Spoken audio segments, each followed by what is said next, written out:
Pemirsa, Panglima Kodam Iskandar Muda Majen TNI Abdul Hafil Fudid melakukan penghijauan dengan menanam pohon mangga, tepatnya di lahan Kuser Desa Anegle, Kecamatan Indrapuri, Kabupaten Aceh Besar.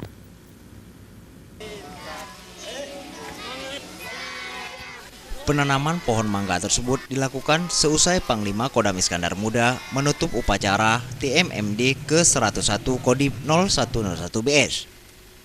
Bibit pohon mangga yang ditanam tersebut tidak jauh dari lokasi penutupan TNI Manunggal Membangun Desa.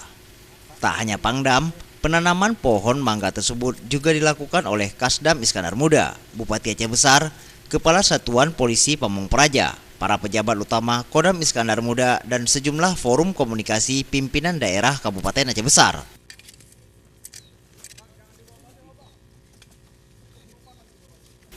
Pemanfaatan lahan hijau ini dinilai sangat efektif. Selain untuk penghijauan, juga menghasilkan buah yang bisa dirasakan oleh orang banyak, khususnya masyarakat di Desa Anegle. Pangdam berpesan kepada masyarakat sekitar agar pohon tersebut dapat dipelihara dengan baik dan hasilnya bisa dirasakan bersama. Ia berharap kepada masyarakat pohon yang sudah ditanam ini dirawat dengan baik sehingga hasilnya bisa dirasakan secara bersama. Mustafa, Aceh TV.